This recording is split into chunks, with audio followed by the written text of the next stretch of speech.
Pode começar? Tá, então, primeiro um aviso do Roberto, monitor.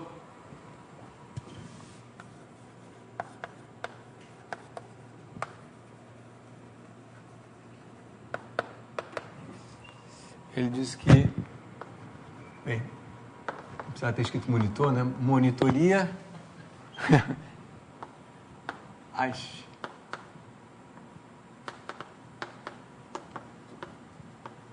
quinta-feiras, a partir, então essa aqui é estritamente maior que o dia 10, por questão de sala, tá? Às quinta...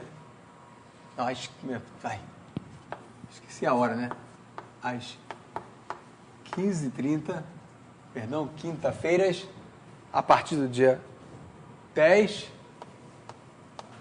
sala 333. Tá bom? Então, deixar aqui para quem entrar mais tarde ver.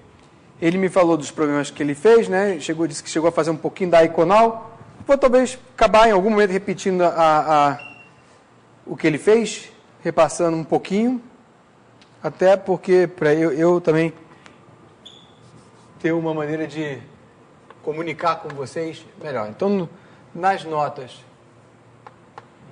exemplo 3, esses problemas estão mais, na verdade, eu acho que no Zoderer, quem quiser ver, do que no Fritz John. O Fritz John menciona muito rapidamente. Então, o problema é o seguinte, né? Então, equação Iconal, ou vou escrever mais em português, né? Iconal é mais em inglês, então Iconal, né? De ícone. E a gente tem o seguinte,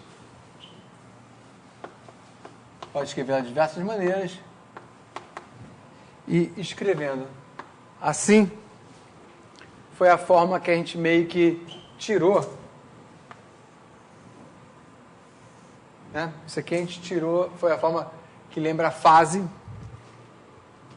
daquela análise que eu fiz assintótica, a gente começa com a equação da onda, harmônica no tempo, Helmholtz e blá blá blá, tá? E ali era com N variável.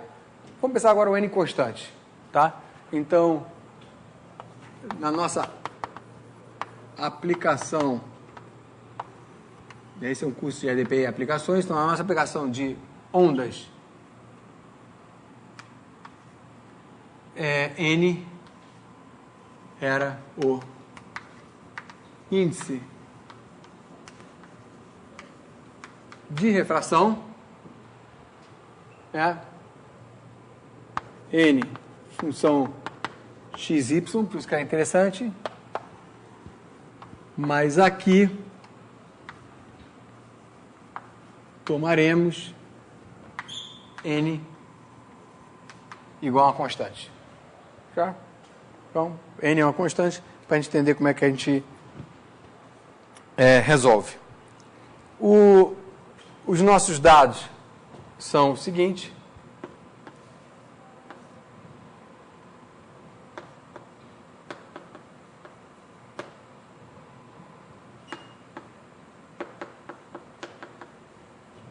Tá? Então, em princípio, vamos olhar para essa equação de uma forma um pouquinho abstrata e vou já começar a dar um tempero para tentar ajudar no sentido daquela aplicação onde, então, lembramos que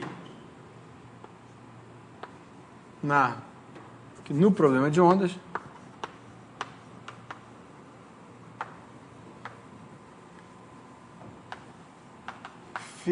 psi é fase. Então, refrescando a memória, a gente teria, no problema de onda, estaria olhando para soluções com a seguinte cara. Então, como se fosse, né, um ansatz, para a gente entender o que está acontecendo. Né? Então, voltando no tempo, o que a gente em algum momento viu na equação da onda, da Lambertiano 2D de U, né? Era a equação da onda. E a gente falou, bem, U é harmônico no tempo, então a frequência oscilatória é simples no tempo. E porque o meio é variável, a gente tem essa fase que é como a onda se ajustando, o K, né, como se fosse todo um K, particularmente, se ajustando a diferentes velocidades do meio. Hora é mais rápido, aquele efeito sanfona, que já estou aqui fazendo inconscientemente com a mão, né? O comprimento de onda aumenta ou diminui, dependendo se a velocidade de propagação naquela região é maior ou menor. Né? E aí a gente botou isso nessas equações e saiu essa equação não linear para a gente resolver. Né? Então, por isso que isso aqui é a fase. Então, olha só. Então, para a gente poder falar, no caso mais simples, então, caso mais simples, que na verdade remete a análise de Fourier, tá? A gente escreve isso aqui, ó.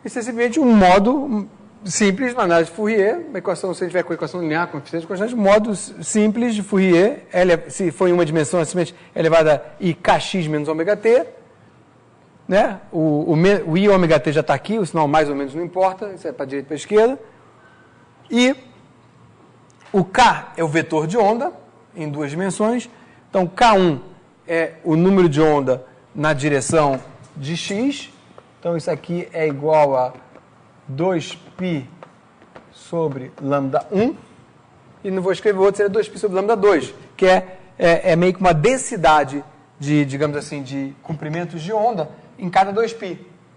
Se K1 for 3, é que na direção x tem 3 comprimentos de onda, né? Nesse objeto aqui, e na direção K2, se K for 10, na direção y, a frequência é mais alta ainda. Dá para visualizar? Aqui é assim e aqui é assim. Né? E então, esse aqui é o vetor número de onda, e o x é o vetor xy. Isso dá um pouco a direção em que está viajando. Então, olha só o que acontece aqui. É uma generalização disso aqui. E um comentário é o seguinte,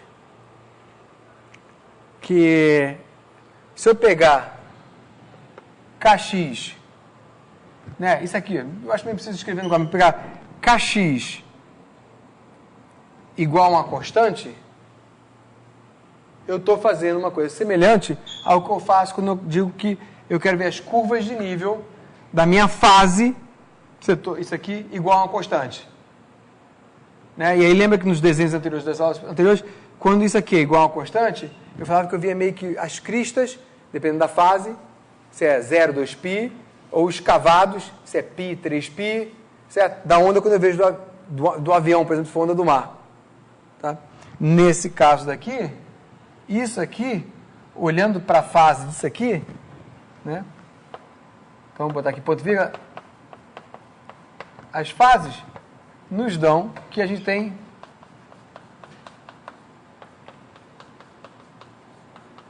ondas planas, onde essa direção daqui tem a ver com K. Quando você, para chegar na equação, você fez aquela aproximação de que você tomava uma solução antes dessa forma, né? Certo? Aí, perfeito, para a parte da face sai aquela equação. Só que, digamos, voltando para a equação original, uma solução dessa forma resolve o problema? Não, só te dá uma certa ideia. Isso aqui não está me dizendo as amplitudes da onda. Não, claro, digamos, mas vai conseguir expressar ela como um produto de três funções com variáveis separadas, assim como você fez? Consegue, depois vai ficar faltando resolver isso aqui, que é mais complicado ainda. Tá. Que aí, num caso disso aqui variável, Isso aqui também vai depender de x e y. Tá? Que aí tem a ver com a equação, que é a equação de segunda ordem, que é a equação do transporte, e na verdade esse A satisfaz duas coisas, aí tem que ir além. Tá? Então, resolver o problema, resolve em termos de visualizar isso aqui. Propagação, se você tem cáusticas, assim, você começa a ter uma ideia disso. Saber a altura da onda. Porque, veja bem, mesmo que isso aqui seja cristas e tal, dependendo de como for, a amplitude pode estar aumentando um pouquinho e diminuindo também. Então, isso eu não sei. Eu sei onde é que as cristas estão, mas isso não significa que se isso aqui forem várias cristas, todas têm a mesma altura, por exemplo. Tá? Então, o problema está incompleto, mas é uma aproximação muito boa. Né? E uma informação interessante, até estava na reunião em Brasília, agora estava olhando umas coisas, e o Joe Keller, que foi um dos pais disso aqui, o artigo dele, que começou com ideias tipo isso aqui, que é meio tipo WKB, teoria dos raios, já vou falar porque que é raio, ó. Isso aqui é como se fosse um raio de luz, né? Tem uma frente vindo de uma onda. O Joe Keller, o artigo dele meio que começou com isso, né? O Joe Keller está fazendo 90 anos esse ano. O artigo dele que começou com isso foi em 62, que chamava A Geometric Theory of Diffraction. E ele se inspirou, você vai ver, eu vou falar hoje, o cone de luz e tal, ele se inspirou em ótica, porque tudo isso parece com ótica, tanto índice de refração, como é que um raio de luz vem no ar, aí bate na água, ele muda de direção, certo? Então ele vai fazendo caminhos. Aqui o raio é reto. E olha que interessante, quem está discutindo as coisas de matemática aplicada no CNPq, no Comitê da Matemática, publicações em outras áreas, na matemática, o Joe Keller, esse matemático famosíssimo, premiadíssimo na matemática e na engenharia, professor emérito do Departamento de Matemática de Stanford, publicou esse artigo chamado a Teoria Geométrica de Difração de Ondas, em 62. Então, ele tinha 39 anos, minha conta está certa. Esse artigo dele é o artigo mais citado até hoje em dia. Ele tem milhares de citações na obra dele, que tem 200 artigos. Esse é o mais citado. Então, só esse artigo tem 1.300 citações.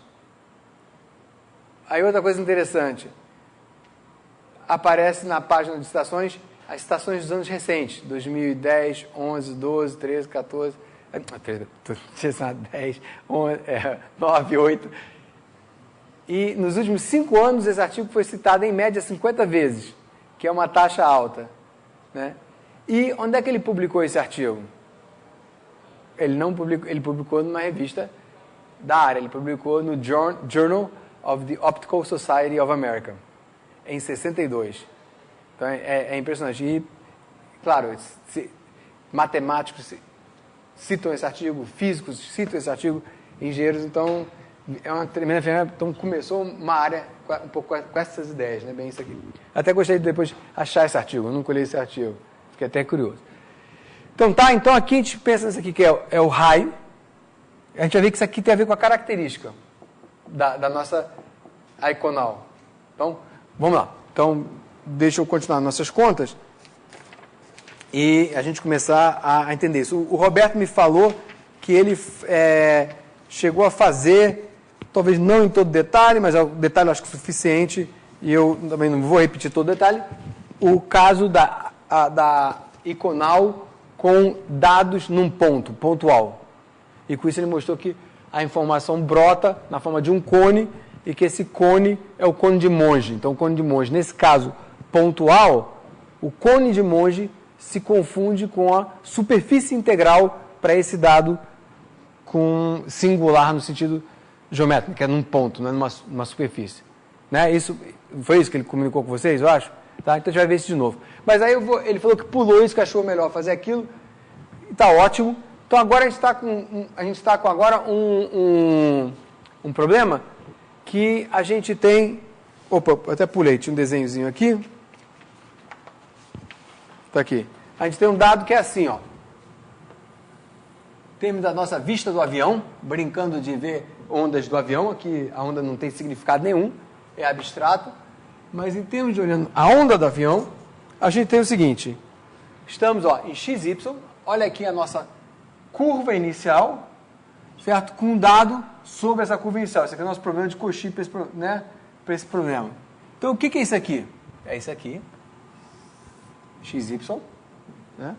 A reta passando ali no ângulo 45 graus, tá bom? E a gente vai ver o seguinte, né? A gente pode ver que se eu fizer uma fase, AY igual, né, para ver fases, até escrevi aqui em algum lugar, é psi igual a constante, fase, psi igual. Então, se eu fizer isso aqui igual a constante, são retas. Então, são ondas planas. Tá? Então, a gente vai ver que esse problema vai ter solução de uma forma mais ou menos assim. E, bem, eu mudei de cor. Não te manter nosso código de cor, que era sempre azul, a curva inicial.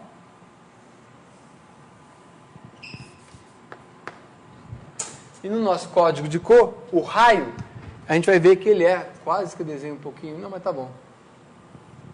A direção de propagação K é perpendicular à frente. Depois a gente vai provar isso, quer dizer, provar é quase que uma palavra forte, porque é meio que simples, é uma continha. Tá? Então, o que a gente vai ver nesse problema aqui? As curvas de nível da solução, que em termos de aplicação de ondas são as fases. Nesse caso, são ondas planas, não precisam ser. Né? No caso, inclusive, do dado pontual, as frentes de onda são o quê? Vocês? Oi? Vou repetir a pergunta. E fique à vontade de falar e eu corrijo. No caso que o Roberto falou que é um dado pontual, né, as frentes de onda são o quê? Círculos. O cone é a superfície integral, a gente chama de cone de luz, que é como meio que você ilumina, é um pouco jargão, mas a gente vai ilumina esse domínio 3D, que é x, y e solução. Então, meio que dá para a gente iluminar, significa você ver aonde que essa informação está sendo passada. O que está fora do cone está escuro, digamos assim, não chegou a informação nesse sentido. Né? No sentido genérico da palavra iluminar e está escuro. Né? Tem informação, não tem informação. E aí, se você vai cortando esse cone em cada nível, você está cortando uma curva de nível da solução U, que é da fase, e aí, então, a frente de onda, nesse caso, são círculos. É como se fosse um pouco uma pedrinha no lago e, né? Então, beleza. Aqui nesse programa, da maneira que está, eu não estou ainda resolvendo, mas a gente vai ver que são ondas planas assim, e a gente vê que, pelo menos no instante inicial, né, a gente teria isso. Quer dizer, a gente vai ter dados aqui, os dados são dados aqui, mas compatíveis com isso aqui. A gente não sabe isso ainda. É o que a gente vai calcular agora. Beleza? Né? Porque eu pulei de um problema para outro, então espero que não tenha falhado na comunicação com vocês. Tá? Então vamos ver isso, vamos se convencer disso. Então agora, né, digamos assim, até agora eu estou assim, tirando, já vi isso algumas vezes, tal, às vezes quando falha a memória, então eu estou tirando um pouco os coelhos da cartola, porque eu já sei o que vai acontecer. Isso aqui. Agora vamos fingir que a gente não sabe. Em que a gente se apoia? Equações de características, os dados de Cauchy, e vamos ver o que aparece. Tá? Então vamos lá. O nosso problema de Cauchy em EDPs não lineares, né? Para chamar a atenção, já não estamos fazendo quase lineares. Não, aliás, x igual a S, y igual a S, psi igual a S. Correto? Está aqui, Não está parametrizado, mas eu coloco S para ficar do jeitão que a gente já está acostumado. Né? Então tá. Então, temos o seguinte. Então a gente vai olhar, vamos olhar para o que a gente tem. Então, deixa eu até jogar um pouco a bola para vocês, para a gente começar a exercitar, que seria um pouco revisão e concatenação de ideias, que é aquela história. No começo parece muita informação e conforme a gente vai entendendo, o assunto vai encolhendo porque vai se encaixando, você não precisa ficar buscando na memória tanta coisa. Exame de qualificação é assim. Até um certo tempo, antes de exame de qualificação, como é que eu vou lembrar disso tudo? E depois tem um momento que o assunto encolhe, porque se encaixa tudo, você fala, você está tendo controle das coisas. Pode não ter controle de todo detalhe, mas você tem controle do assunto. Né? Então, o que a gente tem? A gente tem que olhar para a condição da faixa, tem que olhar condições iniciais. A gente sabe que aqui vai precisar de condições iniciais para P e Q.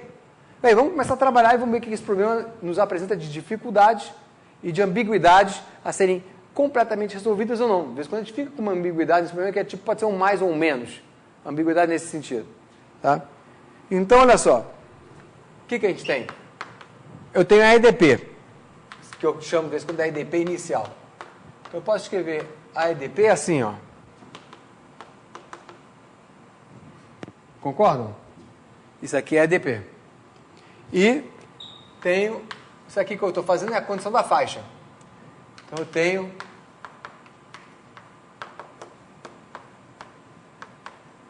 Né? Então, isso aqui tudo, na verdade, é a nossa condição da faixa, da onde a gente espera tirar o P e o Q, que é que está faltando e tudo mais. Tá? No caso que o Roberto fez com vocês, isso aqui era trivial, inclusive. Isso aqui era S0, S0, né? E fizeram, isso aqui já era satisfeito. Aqui, a gente não tem isso ainda. Mas vai ser mole começar a cozinhar as coisas e reduzir as coisas. Porque daqui, olha só, quem tem isso aqui pode imediatamente escrever isso aqui, o que já pede uma certa economia de variáveis que vamos ver se facilita. Não, mas parece que isso aqui é um cosseno e um seno. Né? Então, você diz já, então, que tal? Então, vamos daqui, vamos reescrever na forma e ver se isso nos ajuda, que é P de S é igual a N cosseno θ, Q de S é igual a N seno θ. Com isso, eu ainda não resolvi as minhas ambiguidades, mas já meio que assim, com isso eu já me livrei da EDO inicial. Né? Então, isso aqui, de certa maneira, já satisfaz, nesse sentido eu me livrei, satisfaz a EDP inicial. Tá? E da condição da faixa, aqui, ó, eu devia ter escrito antes, para ter espaço, vou botar aqui, deixa eu ver se eu vou... Tá, deixa eu botar aqui. Fazer com cor para ficar mais delimitado. Então, dessa expressão daqui, eu tenho uma relação também interessante, que isso aqui é A, né? Aqui, ó. Daqui de cima, A é igual a P mais Q, porque isso aqui é 1, isso aqui é 1. Né? Então, A é igual a P mais Q. Então, daqui, a gente tem que A sobre N é cosseno θ mais seno θ. Já estou usando isso aqui, que veio da EDP inicial. E posso também, então, simplesmente usando, né, para me eliminar do seno cosseno, escrever isso aqui. Seno θ mais π sobre 4, não preciso desse parênteses aqui, é igual a sobre N.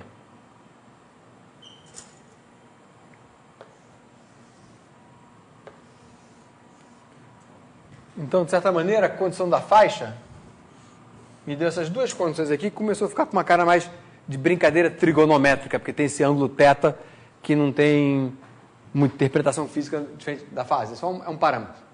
Tá? Então, o que a gente já lê daqui? Isso aqui é beleza, isso aqui a gente vai trabalhar com isso, vamos ver. E isso aqui também já me diz, condição da faixa, uma primeira restrição que eu já tenho.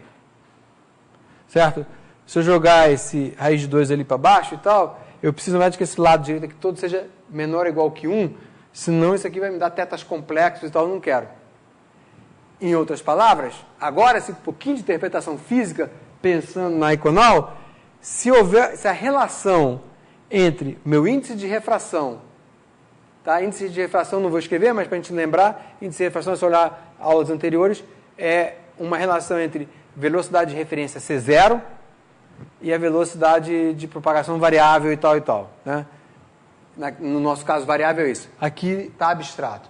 Então, aqui, no abstrato, usando ângulo de refração e tudo mais, vamos aproveitar um pouquinho essa interpretação física, né, porque o N não é variável, é que se o meu índice de refração, ou aqui no objeto, que certamente tem velocidade de propagação, e o A, que é a inclinação de onde eu botei meus dados, aqui em cima, né, variando, não é a inclinação dessa reta, eu falei errado, porque a inclinação reta é 45 graus, mas meio que a variação linear das fases sobre essa curva, se eu tiver botado a variação linear da fase dessa curva aqui muito rápida com respeito à velocidade de propagação, eu danço. O que faz sentido físico, né? Que eu estou dizendo que as fases estão variando aqui na curva azul mais rápido que jamais a física do problema vai conseguir acompanhar. Então eu estou dando dá para entender isso? Então eu estou dando um dado inicial no problema com Cauchy que é fisicamente inviável. A equação trava como? Já me dizendo, olha, só tem, para resolver a condição da faixa, só tem solução. Teta complexo. Eu falo, não, peraí. Certo? Então, é uma sinalização de dados incompatíveis, né? E aqui com esse tempero físico de aplicação que eu estou dando. Ok. Então, agora, vamos trabalhar com essas duas coisas.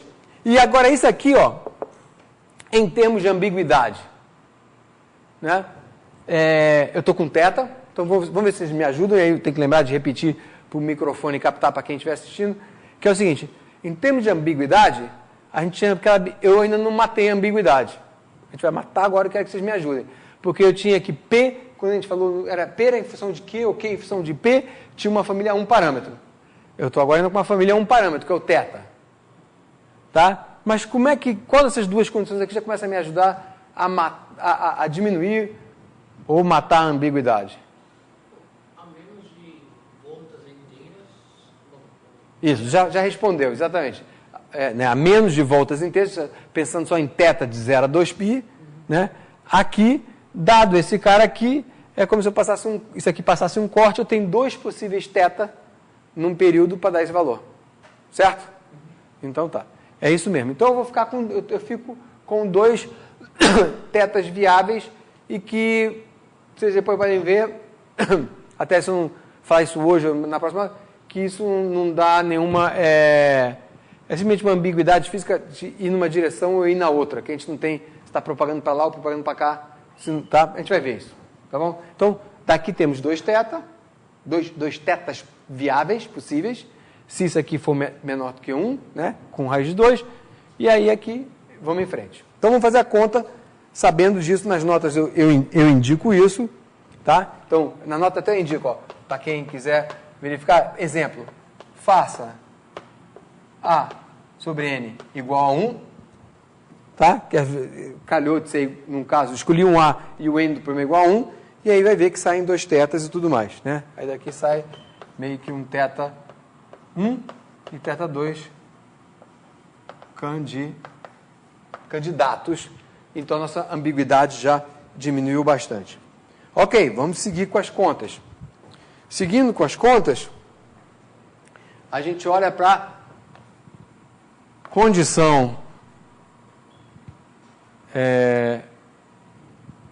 de que a faixa inicial não é característica. Condição de que a faixa inicial não é característica. Então, a condição que a gente tinha era essa daqui.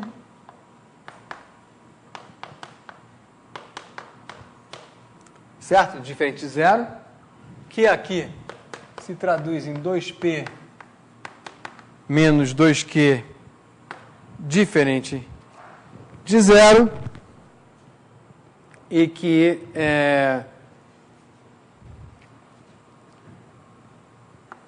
nos dá cosseno θ menos seno θ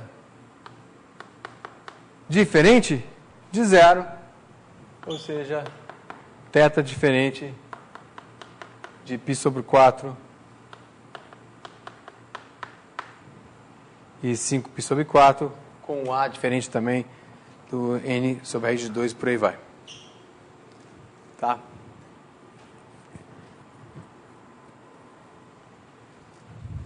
A. Então, de onde que aparece o A? Deve ser da outra lá de cima. Depois faz A diferente de mais ou menos n raiz de 2. Tendo isso, a gente está não característico em termos dessa nossa curva inicial. Agora, eu acabei passando lotado aqui, porque eu fui fazer uma discussão um pouco de interpretações aqui, e esqueci de falar, então deixa eu voltar para a observação agora, acho que não prejudica a apresentação, e de indicar para vocês que cones de Monge são, isso vocês já viram, circulares e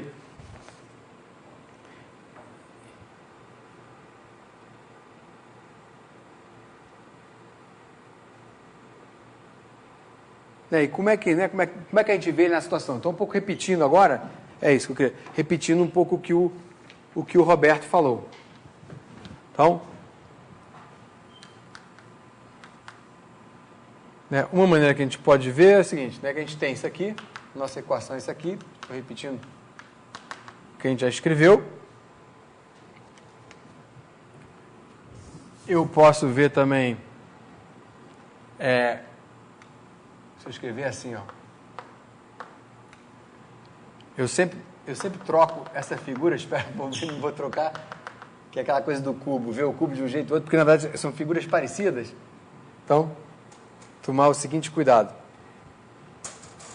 Quais são os meus vetores P, Q, menos 1? Esses vetores são os vetores normais aos elementos de plano. Certo? Então, vetores normais aos elementos de plano. E, então, ele é PQN-1, né?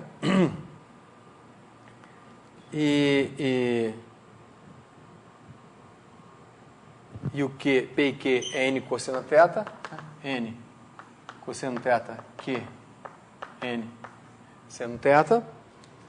Então, no plano, então o desenho que tem aqui nas minhas notas, eu acho que a parte do Xerox não tem com vocês, mas não tem problema.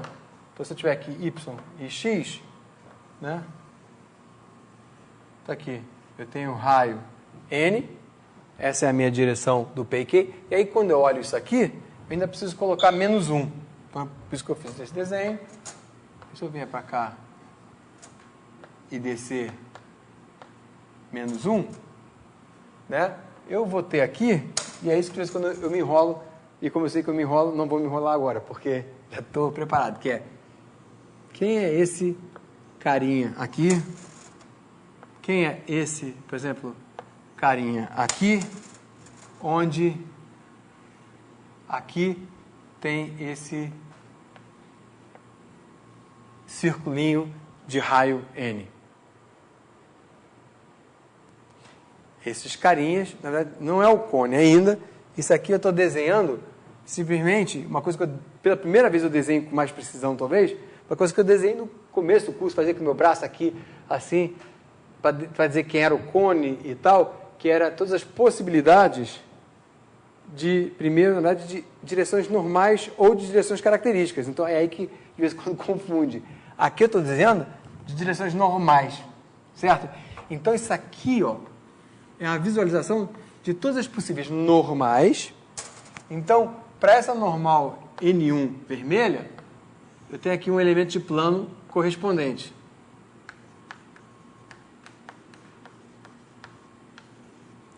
Para essa azul, eu tenho um elemento de plano aqui dela.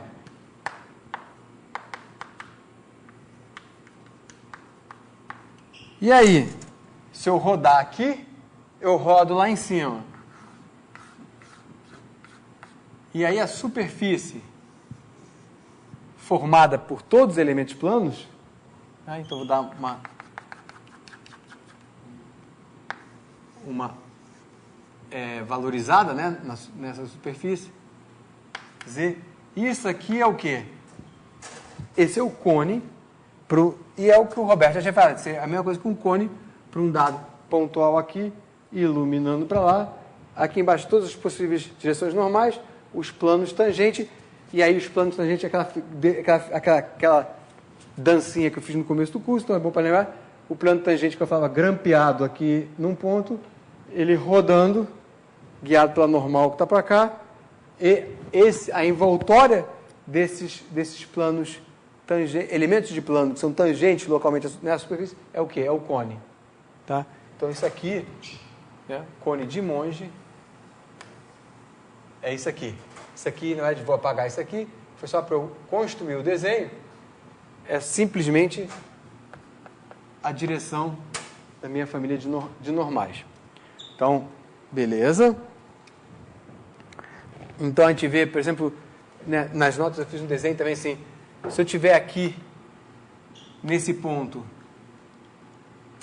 um dado iluminando assim, né, então eu estou iluminando que está passando, a informação está viajando ao longo dessa casca. No momento um de vocês dois, não sei mesmo quem, perguntou, é uma casca ou é um inteiro? Você, é uma casca.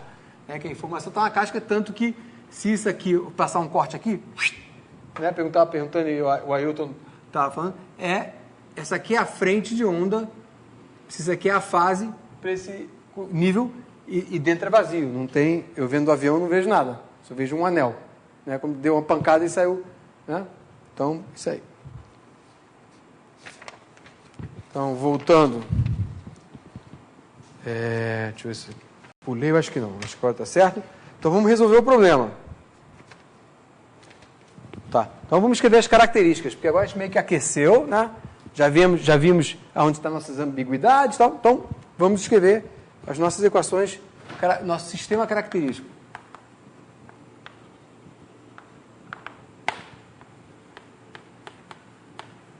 dx de tal, já vou botar a resposta, é 2p, que é f de p, dy de tal é f de q, 2q, tz de tal, que é p, f de p, mais q, f de q,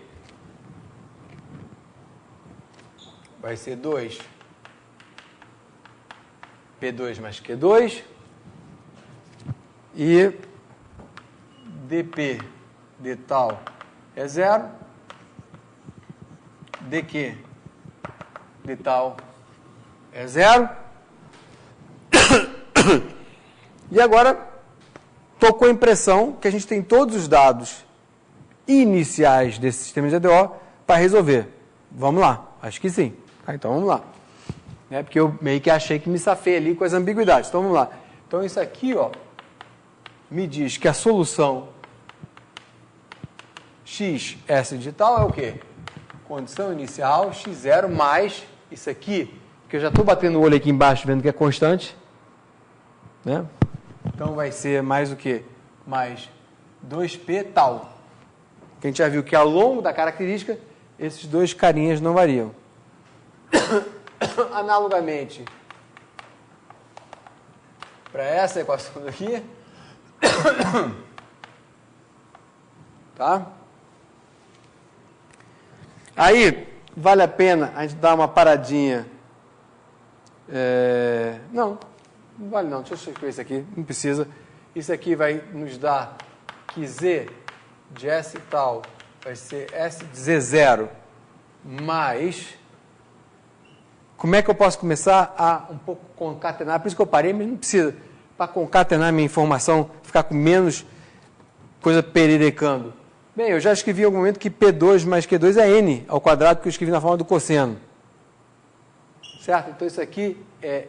Primeiro, eu sei que ele não varia na característica, e sei que isso aqui é N2, então é 2, N2 constante, tal. Certo? Então, usei aqui simplesmente que P é N cosseno θ, beleza? Tá? Aí agora vamos tentar arrumar isso tudo para sair uma coisa com cara de solução e com cara de onda plana. Vai sair, né? Com cara de onda plana. No caso que o Roberto fez, não sei se ele fez até o final e tal, vocês me ajudam quando acabar, que aí vocês vão ver que o que eu estou fazendo vai dizer, não, o Roberto fez isso tudo por caso pontual, ou não, simplesmente deu um salto daqui para ali, tá? Vocês vão me ajudar a ver isso. Então aqui eu quero escrever uma onda plana. Então peraí, eu tenho que primeiro, em algum momento, então, para poder substituir coisas aqui, eu preciso entender o que está acontecendo aqui e escrever em termos de S, cossenos e senos. Então, o que eu vou fazer? Olha só, dado inicial. Deixa eu escrever e vamos ver. Em vez de eu falar demais, deixa eu escrever e ver se está claro para vocês o que eu escrevi. Está claro, né? S do dado inicial e o P é N cosseno θ. Tum, só isso. Mesma coisa para o carinha de baixo. S mais 2N tal seno de θ. Beleza? Beleza? Então você vê, já está começando a ficar com uma cara boa, porque aqui eu vou apagar na marra, tá? Para a gente ganhar espaço. O que eu coloco aqui? Isso, AS. Então, AS, né? Dado inicial, AS. Então, está começando a ficar com a cara boa, porque já escrevi minhas variáveis, tudo que é meio de interesse no domínio físico, que é x, y, z, já estou aqui com um paralelo entre S tal, S tal, S tal, e os parâmetros que me são dados do problema N e A, e o θ meio que ainda girando por aí. Então, o que a gente faz? Bem, das duas primeiras, daqui, deixa eu aproveitar esse espaço, a gente pode escrever como se fosse um sisteminha e pode resolver isso aqui. Eu acho que nas notas que eu corrigi está em vermelho, eu acho que eu troquei as bolas, tá? Então, vocês conferem, mas aqui no quadro negro espero estar escrevendo certo.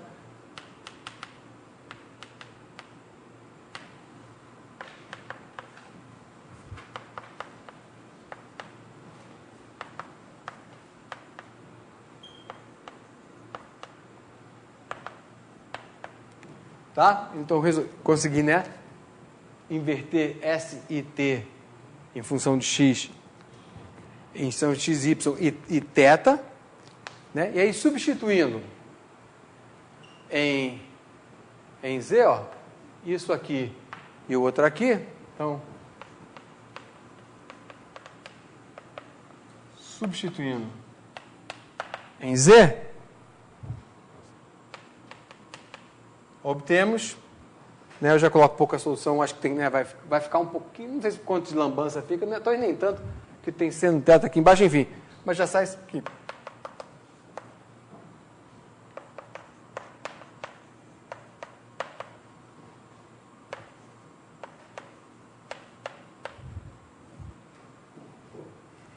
Tá? Então, você vê que isso aqui satisfaz a equação, isso aqui satisfaz né, a equação e a condição inicial, até essas coisas também por construção. E já começa a ver que aqui tem uma estrutura, como é que se diz? De onda plana. Né? Porque se eu calcular a curva de nível da fase, é colocar isso aqui igual a uma constante. E aí, colocar isso aqui igual a uma constante, começam a sair os planos, eu vou desenhar já, os planos, que a gente vai fazer uma continha mais, não só... Então, eu recomendo vocês, né, claro que daqui sai tipo como se fosse a equação de um plano, né? Isso aqui igual a uma constante, e também daqui a gente pode meio que ver uma espécie de um produto interno de alguma coisa com vetor XY. Certo? A gente vê um pouco quem está fazendo papel, ainda botando lá no comecinho, a nossa plano, vai estar multiplicado por um K aqui. Então, multiplica isso aqui por K, vai ficar K, aí vai ficar KN cosseno θ, KN seno θ, escalar o vetor XY. Então, esse vetor que eu posso chamar de K, me dá a direção do raio. Do raio que é, e a gente vai ver que esse raio é perpendicular à frente de onda e que diz em que direção localmente a frente de onda está propagando. Quando eu falo localmente, eu já preparo a cabeça da gente para pensar que mesmo que a frente de onda seja curva, localmente você tem, né, a direção e o raio está perpendicular à frente de onda. E era aquele desenho que eu mostrei para vocês, que como não está mais em transparência, está no computador, já não consigo fazer mais, mas aquela figura da onda na crosta terrestre do pesquisador da Shell, coloridíssimo, lindo, lembra? Que formava as cáusticas e tal. Se eu pegar a transparência de frente de ondas, toda complicada daquele jeito, e aquela de raios, as características que formam cáustica, toda complicada daquele jeito que é, e botar uma em cima da outra, localmente é tudo ortogonal. E a gente vai ver um pouco por quê. A Iconal faz com que tenha que ser assim, né? Então, aqui está sendo que é onda plana, você fala, André, porque é onda plana, é um caso, né, simples. Não, vai ser sempre assim, tá? Então, ok. Então, aqui nas notas eu estaria no momento, antes de fazer uns desenhos aqui que o Roberto falou que fez só para o caso do cone, que é mais fácil, queria fazer para esse caso daqui. Então, no caso no caso do cone, o Roberto chegou a alguma coisa que lembrasse isso aqui, que no caso do cone, você faz essas contas aqui parecidas, e o que vai aparecer aqui, em vez de ser uma equação assim, de plano, aparecem umas coisas quadráticas, que lembra justamente, cada vez que você coloca, pede uma fase constante, é o raio diferente de um círculo, então é cortando o cone de Monge, que eu já falei que é a superfície integral, em fatias diferentes. Eu acho que mesmo que o Roberto não tenha feito, é um exercício trivial para vocês fazerem por conta própria, e ele me deu a entender que eu acho que ele fez todas essas continhas. É verdade ou não? Ele chegou nisso, só que alguma coisa daquele passo, de sistema de característica, ele pulou. Tá, mas aqui talvez esteja um pouquinho mais completo, certo? Mas eu falei, não tem problema, eu vou fazer isso, e quem entendeu isso aqui que eu fiz, mesmo que não tenha entendido todo o detalhe agora, mas aí pega as notas e entende, aí depois volta para aquele problema e vai ver que a equação da fase é diferente, tem uma coisa quadrática aqui, que em vez de ser equações de plano, é equação de círculos com raios diferentes. Né? Vai ser tipo coisa do tipo x menos x0 ao quadrado, y menos y0 ao quadrado, igual a um φ menos φ0 ao quadrado. Coisas assim, tipo a menos de um n aqui ali que eu estou falando de cabeça. Tá? E é a mesma coisa que fatiar o cone nas diferentes alturas. Tá? Então, não vou passar por esses detalhes, porque eu acho que é um exercício tranquilo dentro do que a gente está fazendo.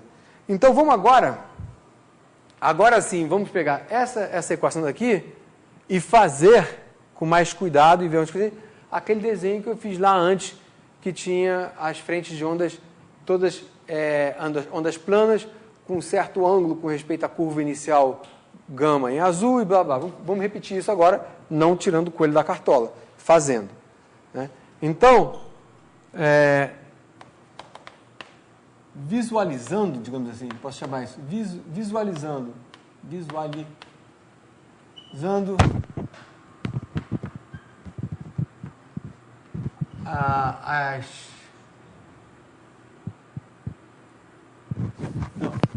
as curvas de nível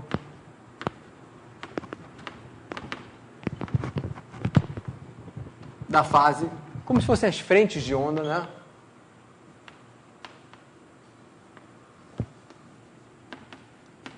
Talvez no sentido um pouquinho mais coloquial, que é como se fossem as várias cristas chegando, né? A tal foto do avião. Então vamos lá, como é que a gente vê isso? Olha, a gente até já falou, tenho certeza que se eu saísse da sala agora e mandasse vocês quebrarem a cabeça, sairia. Então demoraria um pouquinho mais do que eu, também olhando para as notas e explicando, mas sairia. Então, eu estou pegando aqui, justamente isso aqui é uma curva de nível. Né? Escolhi um nível alfa. Tá? Uma curva de nível alfa constante. Então, olha só. Então, eu estou dizendo que alfa daqui é igual a n x cosseno θ mais y seno θ. Ok. Arrumo isso aqui de uma maneira diferente. Deixa eu copiar, porque não fazer essa conta, que a conta é fácil, mas não quero perder tempo, fazer um errinho e consertar depois. Sinal, ou qualquer coisa. Eu escrevo isso assim, ó.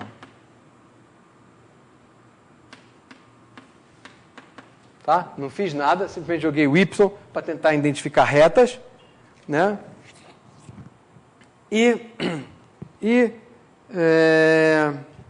Por exemplo, vamos começar com a fase alfa igual a 0. Então eu tenho isso aqui, beleza que tem esse espaço aqui, deixa eu fazer o desenho aqui.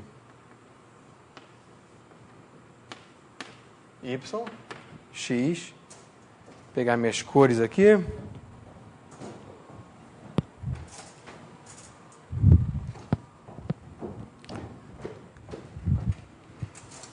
Né? Então, eu tenho que o alfa igual a 0, aqui, beleza, amarelo. O alfa igual a 0 é uma reta assim. Aí nem dá para ver que é amarelo direito, mas fica assim mesmo. Né? Se eu fizer alfa igual a 0, passa pela origem e tem essa inclinação que né? Então, alfa igual a 0 tem que y é igual a menos cosseno θ sobre seno θ x. E aí também observo uma coisa fácil, que a direção tangente é seno θ menos cosseno θ.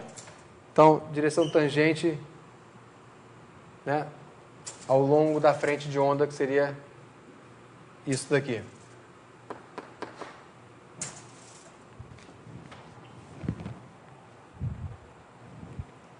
Tá? Agora, deixa eu ver qual é a direção característica, da característica projetada. Né? Vou sempre esquecer de falar projetada, porque não tem ambiguidade. Então, das características, a gente pode escrever isso aqui, ó, que dy, dx é igual a dq, é igual a q sobre p, que é igual a tangente de θ. Né? Isso aqui sai ali, ó, o 2 cancela, sai, né, das duas equações, e escrevendo P e Q como N cosseno θ sai isso aqui. Então, maravilha, a gente tem que a direção característica é essa aqui, perpendicular a essa, tá? Perpendicular a essa, e aí conforme a gente vai fazendo valores desse cara diferente, aí basicamente está fazendo a mesma inclinação e simplesmente cruza o eixo do y num lugar diferente. Então, as diversas curvas de nível são assim, e sem a gente esquecer que a nossa curva inicial era assim, x igual a y, que era a nossa curva inicial gama. Então, refiz aquele desenho que eu tinha tirado da cartola ali. Tá? Daqui a gente tem, de novo, daqui a gente tem que as frentes, as cristas, se a gente quiser pensar em onda do mar, são retas, sempre com a mesma inclinação, cortando o eixo do y aqui, né, quando x é 0 aqui, e por aí vai. Tá? No caso, né, então aqui, só para lembrar, no caso da aula passada que o Roberto fez, a gente tem isso aqui. Dependendo de onde está o ponto central. E as características são isso aqui. E também são perpendiculares. Já agora a gente vai ver que é óbvio, é trivial a continha de provar que vai ser sempre perpendicular. E o que eu falei do problema do professor holandês é que mesmo naqueles casos que a gente tinha uma frente de onda assim, naquele problema de petróleo, né, e podia ter cáusticas aqui, a gente veria que aqui o raio, a característica está nessa direção, aqui está nessa, aqui já está nessa, sempre a 90 graus com a frente de onda.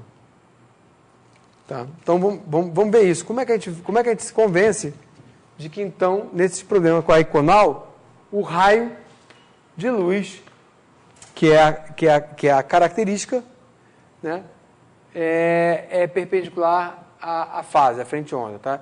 E olha só, o raio de luz é a característica e é o raio de luz que fica sinuoso se o meio for variável, que nenhuma a luz viajando de água para gelatina, para o ar, ela vai, a velocidade dela muda e o ângulo tem um ângulo de incidência, né? Que a gente já sabe de física. É isso que está acontecendo aqui.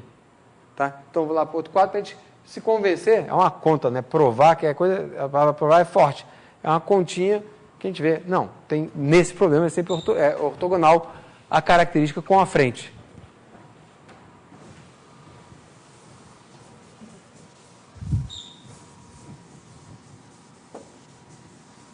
Bem, estou vendo aqui como realmente só apareceu vocês. Vou ver se eu lembro de mandar essa mensagem por correio eletrônico, mas eu peço a vocês que, se vocês não receberem, me avisa que, André, manda mensagem pro resto, tá? Por favor. Então, olha só. Então, o raio de luz, entre aspas, que o problema não precisa ser um problema de ótica, tá? Mas o próprio paper, a técnica do Joe Keller, muitas vezes se chama teoria geométrica da difração ou ótica geométrica. Em inglês eles falam muitas vezes non-linear optics também, porque funciona para ondas não lineares também, ou geometrical optics, non-linear geometrical optics, enfim. Mas em geral são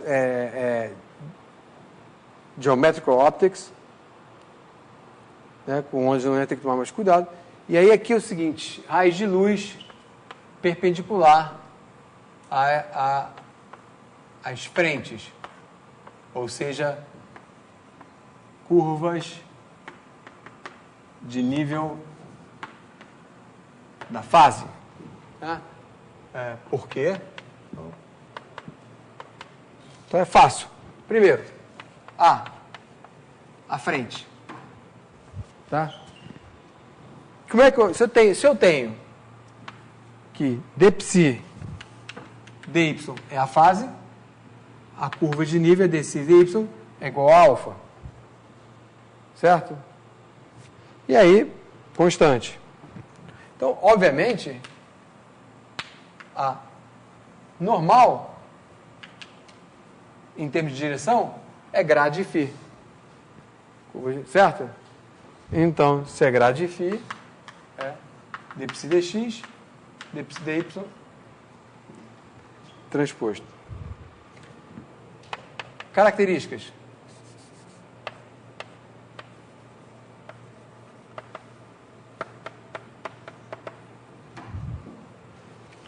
Características, a gente tem o seguinte. Para econal, a gente tem, né, vai ser sempre dx d tal é igual a 2p, dy d tal é igual a 2q. E aí? Acabou a história ou não? São paralelos. São paralelos porque isso aqui é a mesma coisa, duas vezes isso aqui. Isso aqui é dφ dx, dφ dy. São paralelos, mas essa é normal à frente de onda, então a característica é normal à frente de onda. Certo? Então, conclusão. Né? Característica, ou raio, é perpendicular à frente de onda, e meio que então, por isso que o vetor número de onda, o vetor K, número de onda, é basicamente quem diz para onde a onda está indo. Né? Porque o vetor número de onda, K, é quem diz, olha lá naquela lá, é o vetor número de onda K que está na direção do raio, que está na direção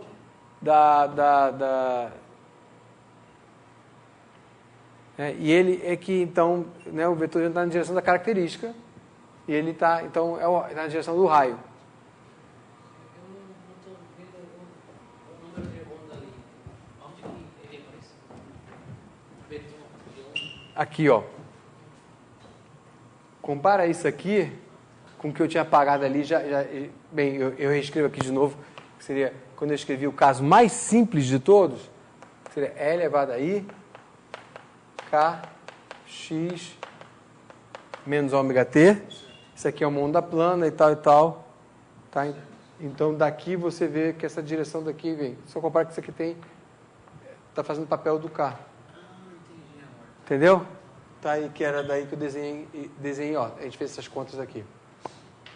Tá bom? Tá, talvez, desculpa se eu fui rápido, diga. Pode-se ter uma interpretação de que esse vetor ele está caminhando nas direções onde as frentes são mais rápidas. Paralelo ao gradiente. Isso. Então, deixa eu até falar aqui no microfone para ver. Justamente o vetor K começa a se alinhar, né? Ele vai se alinhando nas direções mais rápidas, conforme o meio vai variando.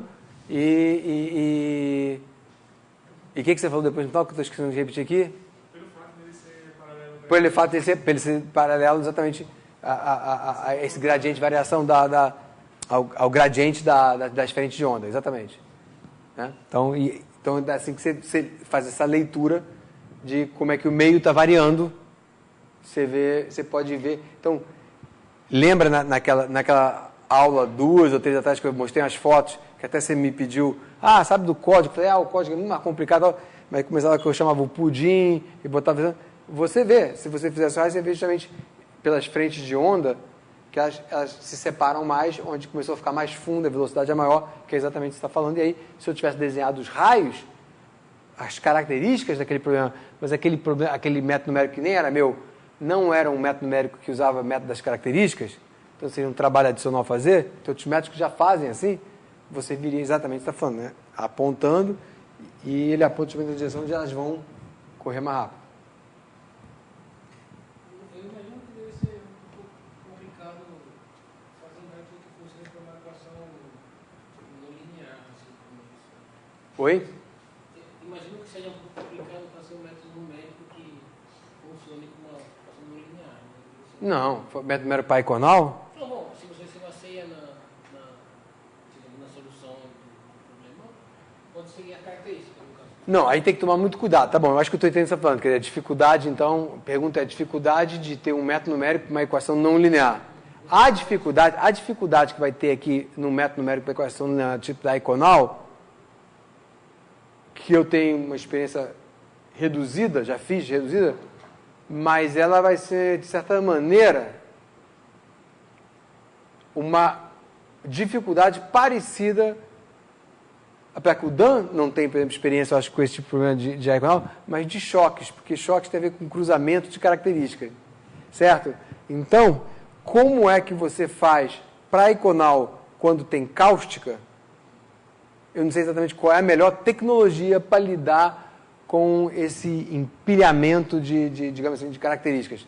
Na área do Dan, eu sei que tem várias técnicas de shock capturing, e que o Dan sabe muito melhor do que eu.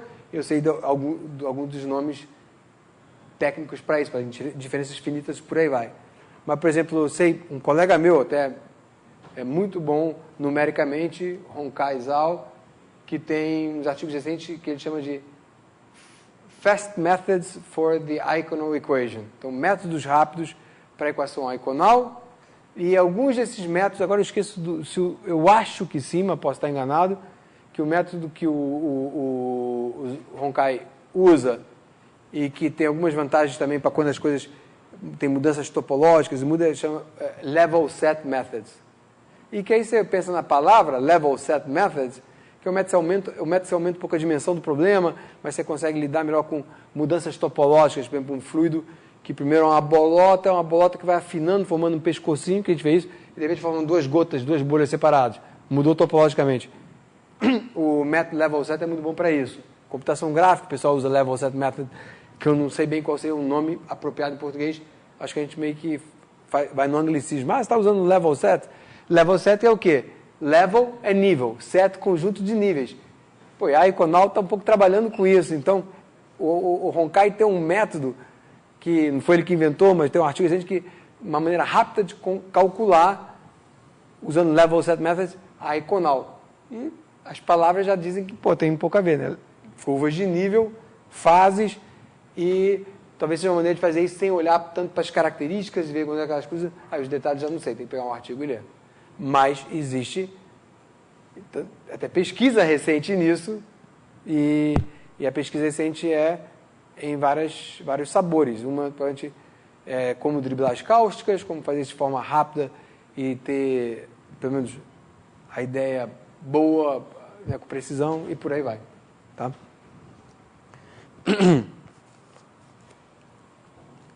O que mais que eu quero dizer? Olha só, vou ler aqui das notas que eu estou falando, que já meio que falei, mas um pouco a gente, né, finalizando, daqui a pouco vai ser um bom ponto de parar, talvez, que é o seguinte, eu falo aqui, em ótica geométrica, a intensidade da luz é caracterizada pela convergência ou divergência dos raios de luz. Já falei isso? Cáusticas. Fundo da piscina. Certo? Então, convergência, intensidade aumenta. As características, está dizendo, né? E divergência, intensidade diminui. O ponto de convergência e divergência é um ponto singular. Vocês acabaram de ver um problema com um ponto de divergência de luz. E é um ponto singular. Sim ou não? Fala. Isso. A pontual, né? O Ayrton pontuou. O cône de luz dado pontual é como que você pode falar assim, se eu iluminar esse ponto, até uma coisa que eu vou falar, talvez até não faça, vamos ver para não correr hoje, que é, a gente tem aqui, hoje esboço um pouquinho, a gente tem um ponto de luz, luz nesse sentido genérico, que ilumina, esse cone. Então, é o problema que o Roberto fez, dados só num ponto, não numa curva, e tem singularidade. Inclusive, você pegar a solução daquele problema e tirar a derivada, não tem nem sentido também, inclusive, de direção no ponto. Né? Logo um pouquinho depois já tem o primeiro, os círculozinhos têm direção de propagação, então tem a singularidade. E aí, tem um exercício que é bonitinho, que... antes de eu falar isso, estou vendo aqui. E esse ponto chama ponto focal, ou foco. Terminologia também comum, tanto a singularidade como a luz, né? Foquinho de luz, ilumina. E aí o que é muito bonitinho, eu não sei se eu faço, nesses minutos que faço, vou dar só uma esboçada, tem 15 minutos, que é o seguinte, esse problema que a gente acabou de resolver, tá? Que é do problema de Cauchy com a curva gama inclinada, eu posso pensá-lo como uma família, porque, na verdade, a gente certamente está fazendo isso, mas eu posso pensar com a família de, o que eu estou fazendo? Eu posso pensar que nem numa árvorezinha de Natal você tem aquelas correntezinhas iluminadas, que nessa curva gama, eu vou colocar ali vários cones de luz, eu posso pensar, deixa eu me expressar melhor, eu posso pensar que cada ponto da curva gama, como eu estou botando um dado inicial ali, é um ponto de luz, digamos assim. Então vai iluminar. Tá? E aí o vizinho é a mesma coisa, só que é uma coisa contínua. Tá? E então, depois eu vou ter um bando de cones, um do lado do outro, e se eu tomar a envoltória, a frente de luz, a frente de onda, vão ser essas ondas planas. Então, em vez de eu ficar falando aqui no ar, deixa eu só ver que se eu tenho mais algum comentário, que nesses 10 minutinhos é propício de eu, pelo menos, esboçar isso, sem vocês, talvez todos os detalhes, mas sem perda de entendimento. Tá, então eu já falei de foco, curvas de luz, cáusticas, e está justamente aqui. Eu não sabia se eu ia chegar nessa folha ou não nessa aula, mas está aqui, não tem problema nenhum. Então, essas curvas são chamadas de cáusticas, tarará, tá bom. Então, olha só o que eu estou propondo agora, como na parte 57, que isso também, tudo isso eu estou tirando mais do Zöderer do que do Fritz John. Então, quem quiser se apoiar num livro para ver em detalhe é o Zöderer, que faz essas coisas como exemplos, acho que resolvidos no próprio livro. Então, eu pergunto o seguinte, vejamos como a solução singular vista acima pode ser usada na resolução de um problema de valor inicial qualquer, e no caso, esse nosso problema de valor inicial.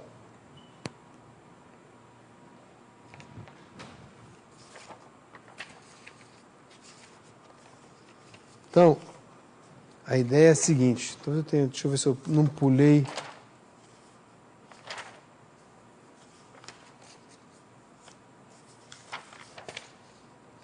Acho que não, acho que está aqui mesmo.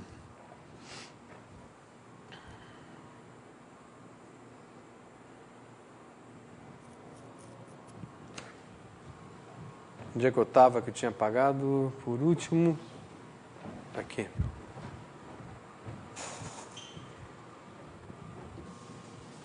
Vou até deixar esse desenho que já serve.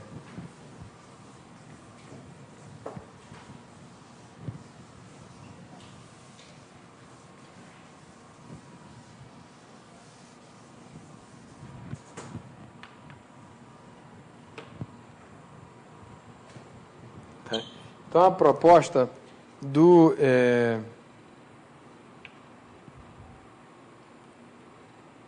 exercício é a seguinte.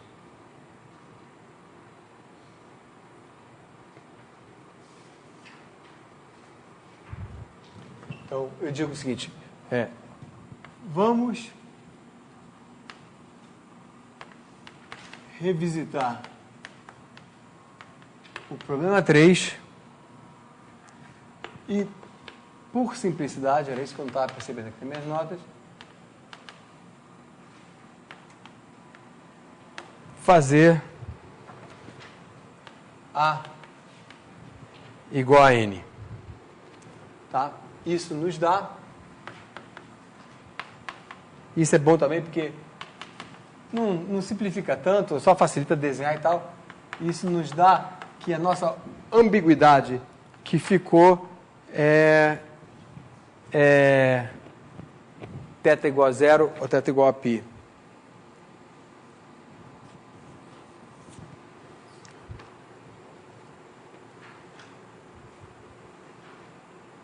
Tá? Então, basicamente, a gente tem dois problemas que a gente está resolvendo, podendo resolver, né, com esses ângulos, que é θ igual a zero ou θ igual a π, que é uma coisa assim, andando para cá, uma coisa assim, andando para lá.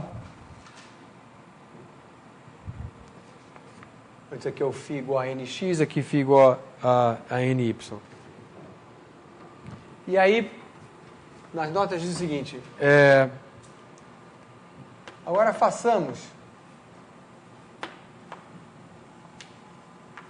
na solução, vamos ver se fica claro, eu falo assim, do exemplo 4, que é dado pontual,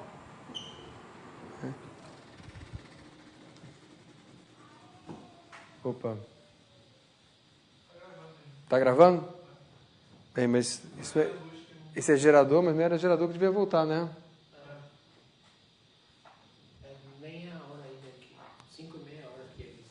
É 5h30, então isso é bem. Não adianta gravar porque não. Muda, mas isso é 5 e pouco. Mas aí não adianta gravar. Não só. Vocês mal conseguem ver o quadro, mas não adianta gravar porque não dá para ver o quadro. Então vamos parar aqui. Pode desligar o vídeo, porque também falta o quê? 5, 10 minutos para as 5. E deixa eu só dizer para vocês, então, o que eu pego, de onde eu pego, então, isso na segunda-feira. Mas não interessa, né? Porque não dá para ver nada, né? Vai gravar o áudio, acho que é melhor até desligar, não? Só se for para constar que também está transmitindo. Não sei se eu tenho bem, eu acho o seguinte, eu acho que é melhor encerrar a aula agora e eu vou retomar esse problema. Eu converso com vocês só um minutinho e retomo esse problema na próxima aula para poder, quem estiver vendo, né, ver o desenho e ver o que eu teria para falar. Então, pode terminar a aula, tá?